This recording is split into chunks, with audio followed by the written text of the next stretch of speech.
வணக்கம், good morning, happy morning, wonderful morning. நம்மளோட விஷ்ணு இருக்காரு. இன்னைக்கு என்ன பேசுறாரு பார்ப்போம். எல்லாருக்கும் இனிய காலை வணக்கம் சார். வணக்கம் சார். வணக்கம்பா. வாழ்க்கையில ஸ்டில்னஸ் இஸ் த கீ அப்படின்ற ஒரு விஷயத்த சொல்றாங்க. அதுக்கு கீழே பார்த்தா நிறைய விஷயங்கள். முதல்ல கண்ட்ரோல் யுவர் தாட்ஸ் அப்படின்னு சொல்றாங்க. அந்த தாட்ஸை கண்ட்ரோல் பண்றதுங்கிறது ரொம்ப பெரிய பிரச்சனையா இருக்கு. நீங்க வந்து ஒரு விஷயத்தை செய்யறீங்கன்னு வைங்க, you should be working only on this. உங்களுக்கு வந்து பல தாட்ஸ் ஓட்டிகிட்டு இருக்க முடியாது. இப்போ நீங்கள் ஒரு பரீட்சை எக்ஸாமுக்கு எழுத போகிறீங்கன்னா அந்த எக்ஸாமை தான் நீங்கள் கான்சென்ட்ரேட் பண்ணணும். என்ன கேள்வி வரும், அந்த கேள்விக்கு நான் என்ன பதில் எழுதணும், இதுதான் வேலை. அந்த சமயத்தில் நான் வந்து எந்த பொண்ணை லவ் பண்ணுறேன், இல்லை எந்த பையனை லவ் பண்ணுறேன், என் ஃப்ரெண்டு என்ன நினைக்கிறான், என் பேனா வச்சுருக்கேன்னா, அப்படிங்கிறத பல தாட்ஸ் வரும். என்ன ஆகும்னா, நீங்கள் எந்த எக்ஸாம்னே தெரியாமல் தப்பான எக்ஸாம், உங்கள் மைண்ட் அப்படிலாம் பதட்டத்தில் இருக்கும். யூ வில் ஹியர் தட் உங்களுக்கு நாளைக்கு என்ன எக்ஸாம் இருக்குன்னே தெரியாது. நீங்கள் எல்லாருக்கும் ஒரு இடத்துல நடக்கும். தப்பான எக்ஸாமுக்கு நீங்கள் போய் படிச்சிருப்பீங்க, அன்றைக்கி எக்ஸாம் இருக்குன்னே உங்களுக்கு மறந்து போயிருப்பீங்க, எக்ஸாம் டைம் தப்பாக பார்ப்பீங்க. இது மாதிரி பல விஷயங்கள் நடக்கும். It is because your mind is not com. தப்பான எக்ஸாமுக்கு படிச்சிருப்பீங்க. எவ்வளவோ விஷயங்கள் போகலாம். அந்த எக்ஸாமுங்கிற விஷயத்துலேயே நீங்கள் வந்து கரெக்டாக போயிடலாம்ப்பா. 9 மணிக்கு எக்ஸாமுக்கு 8:30 மணிக்கு கிளம்புவீங்க. போகிற வழியில் சைக்கிள் பஞ்சர் ஆகிடும், இல்லாட்டா பைக்குக்கு பெட்ரோல் எல்லாம், ஆட்டோ நின்று போயிடும். All this can disturb you. நான் ஒரு எக்ஸாம் எழுத போகிறேன். நான் வீட்டிலேருந்து எக்ஸாம் எழுத போகிறச்ச if I land up late because of other reasons beyond, என் கண்ட்ரோல் இல்லாத ரீசன்ஸுக்காக இல்லாமையே நான் லேட்டாக போனேன்னா you have lost the game before you started. இது if you go too late. சரிப்பா, லேட்டாக போனால் ப்ராப்ளம் ஆகிடும்னு நான் 2 ஹவர் முன்னாடியே போய் உட்காந்துட்டேன்னு வைங்க, அங்கே ஒரு 10 ஜந்து இருக்கும். அவன் ஒன்றை சைக் பண்ணி கேமை க்ளோஸ் பண்ணுறான். இதை நீ படிச்சிருக்கியா, அதை படிச்சிருக்கியா, இதுதான் வருது. அவன் புஸ்தகத்தை திறந்து வச்சு படிச்சுன்னே இருப்பான். பட் அந்த அரை மணி நேரம் படித்து நீ ஒன்றும் எக்ஸாம் எழுதிட முடியாது. எதர் உனக்கு தெரியும், இல்லை உனக்கு தெரியாது. இதில் be present and limit your inputs அப்படின்னு. ஸோ நான் ஒரு எக்ஸாம் எழுதுறச்சியே you can neither go too early nor can you go too late. ஆமாம், நீ ரொம்ப ஏர்லியாக போனாலும் உன்னை ஸ்ட்ரெஸ் பண்ணி காலி பண்ணுவான். டூ லேட்டாக போனாலும் நாமளே ஸ்ட்ரெஸ் ஆகி நீ ஆகிடுவேன். ரைட்டா? ஒரு எக்ஸாமை ப்ரிப்பேர் பண்ணுறதுக்கு இவ்வளோ டைம் போகணும். இன்றைக்கி நைட்டு படித்து நாளைக்கு எக்ஸாம் பாஸ் பண்ணலாங்கிறது உனக்கும் நல்லது இல்லை, எக்ஸாமில் பாஸ் போட்டாலும் உங்கள் வாழ்க்கைக்கு நிச்சயமாக நல்லது இல்லை. அந்த சப்ஜெக்ட் தெரியுமான்னு உன்னை டெஸ்ட் பண்ணல, உன்னை வாந்தி எடுக்க தெரியுதான்னு தான் உன்னை டெஸ்ட் பண்ணுறான். உனக்கு புரியுதா இல்லையா? எஸ், ஆமாம். 99% ஃபெயில் ஆகிடுவாங்க. பட் ஆக்சுவலாக ஒரு எக்ஸாமுக்கு நீங்கள் ரைட் த்ரூ படித்து எக்ஸாம் எழுதணும். ஆனால் எல்லோரும் என்ன பண்ணுவாங்க, அந்த 2 நாள் படித்து எக்ஸாம் எழுதுவாங்க, குறிப்பாக college students. Yes. So your mind is going everywhere, it's not still. But நீங்கள் படித்து கரெக்டாக ஸ்டில்லாக எழுதினீங்கன்னா ஒரு 3 ஹவர் எக்ஸாமை 2 ஹவரில் முடிச்சுட்டு வந்துடலாம். நீங்கள் பண்ணீங்களான்னு கேட்டால் நான் பண்ணல. பட் இதுதான் ஸ்டில்னஸ் ஆஃப் தி மைண்டுங்கிறது. இதில் be present and limit your inputs அப்படின்றாங்க. இன்றைக்கி நிறைய இன்புட்ஸ் இருக்குது சார். அது ஒரு மாதிரி கேஸ் கிரியேட் பண்ணுது. எனக்கு வந்து ப்ரெசண்ட்டில் இருக்கணும். இப்போ நான் ஒரு கிளைண்ட்டை பேசணும்னு வைங்க, எனக்கு என்ன இன்புட் வேணும்னு எனக்கு தெரியும். அந்த இன்புட்டை என் ஷீட்டில் முன்னாடியே கொடுத்துரு. அதுக்கப்புறம் நான் கிளைண்ட்டை பேசிக்கிறேன். பிகாஸ் ஐ டோன்ட் வாண்ட், நான் வந்து எல்லா இன்புட்டும் எனக்கு வேணுங்கிறது அவசியம் கிடையாது. டு மேக் மை டிசிஷன் எனக்கு என்ன இன்புட் வேணுமோ அந்த இன்புட்டை மட்டும் வாங்கிப்பேன். அதுக்கப்புறம் கிளைண்ட்டை பேசி மற்ற இன்புட்லாம் வாங்கிப்பேன். That is they are 2 things, quantitative, qualitative. குவான்டிடேட்டிவ்னால் நீ எவ்வளோ பணம் சம்பாதிக்கிறேங்கிறது, அதை வச்சு தான் ஃபைனான்ஷியல் பிளானிங் பண்ணணும். குவாலிட்டேட்டிவ் தான் நீ 2 லட்ச ரூபா சம்பாதிக்கலாம், ஆனால் உன்னை நம்பி 6 பேர் இருக்காங்கன்னு வை. ஒய்ஃபு 2 பசங்க 3 ஆச்சு, அம்மா அப்பா ஒரு மாமியார், உன்னை நம்பி எவ்வளோ பேர் இருக்காங்க?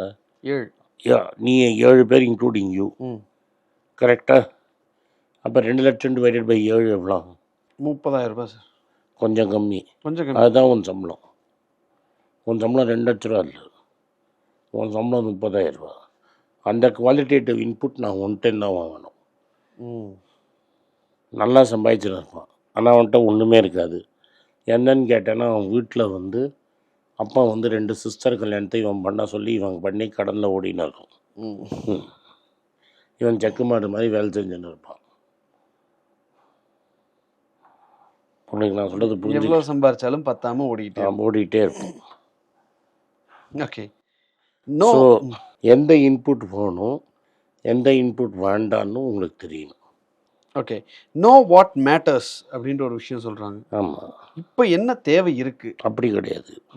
What is the most critical information I need to do that particular job.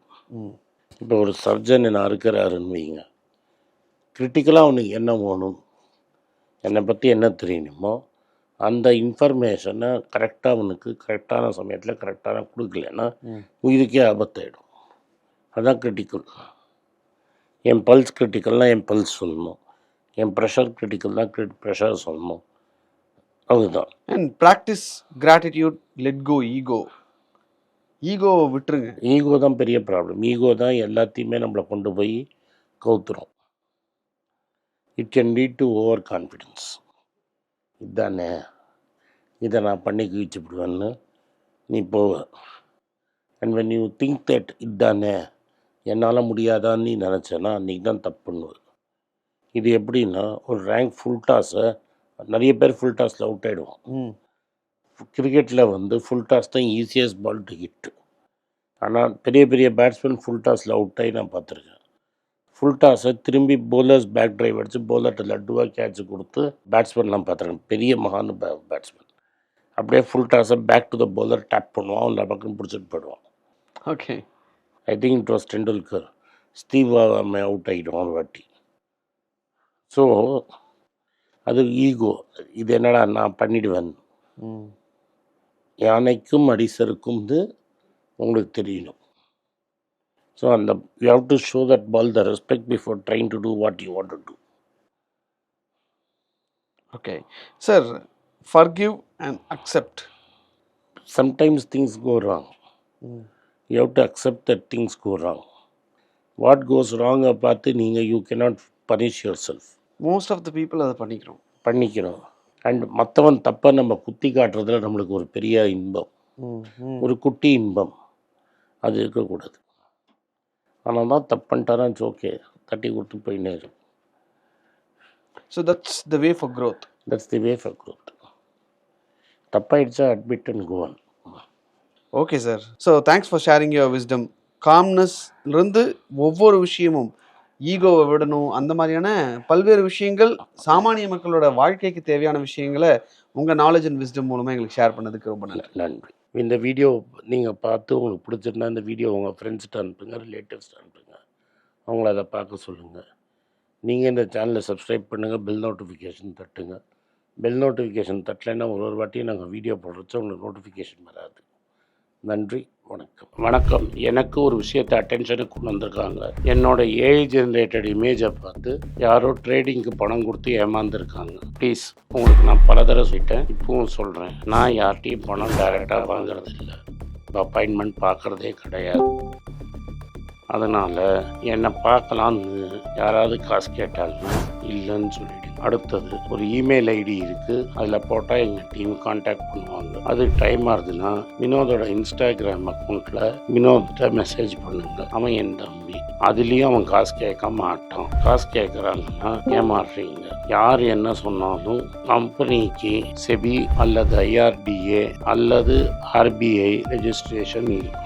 இந்த 3 ரெஜிஸ்ட்ரேஷன் ஏதாவது இருந்தால் தான் உங்களோட பணத்தை நீங்கள் கொடுக்கணும். நீங்கள் இன்கேஸ் ஆஃப் இன்சூரன்ஸ் டைரெக்டாக இன்சூரன்ஸ் கம்பெனிக்கு தான் கொடுக்கணும். இன்கேஸ் ஆஃப் ட்ரேடிங் நீங்களே புரோக்கர்கிட்ட போட்டு ட்ரேட் பண்ணணும். மியூச்சுவல் ஃபண்டும் கம்பெனிக்கு தான் கொடுக்கணும். த்ரூ எக்ஸ்சேஞ்சு நீங்கள் வாங்கிக்கலாம். இதெல்லாம் எதுக்கு நான் உங்களுக்கு சொல்கிறேன்னா, யாரையாவது சொல்கிறாங்கன்னு நம்பி ஏமாறாதீங்க. உங்களுக்காக நான் ட்ரேட் பண்ண முடியாது, அது இல்லீகல்.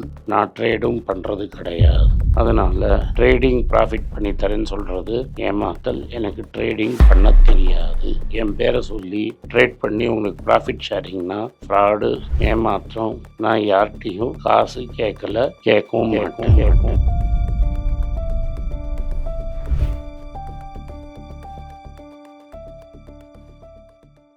உங்கள் பேராதரவுக்கு மிக்க நன்றி. நான் டோட்டலாக 5 புஸ்தகங்கள் எழுதியிருக்கிறேன். 3 வந்து ஆங்கிலத்தில் எழுதியிருக்கிறேன். அதில் 2 வந்து தமிழாக மொழிபெயர்த்துருக்காங்க. ஸோ டோட்டலாக 5 புஸ்தகம் ஆச்சு. இந்த 5 புஸ்தகத்துக்கு ஹார்ட் காப்பி வேணும்னா நீங்கள் கீழே இருக்கிற வாட்ஸ்அப் நம்பருக்கு மெசேஜ் அனுப்பிச்சிங்கன்னா எங்கள் டீம் உங்களை கான்டாக்ட் பண்ணுவாங்க. இந்த 5 புஸ்தகங்களில் 3 புஸ்தகம் வந்து கிண்டலில் இருக்குது. அமேசானில் கிண்டலில் வாங்கணும்னு ஃபீல் பண்ணுறவங்க நேராக கிண்டலில் வாங்கிக்கலாம். தமிழ்லேயே யாராவது ஃபைனான்ஸ் நியூஸ் படிக்கணும்னு ஃபீல் பண்ணிங்கன்னா தயவுசெஞ்சு moneypage.com விசிட் பண்ணுங்கள்.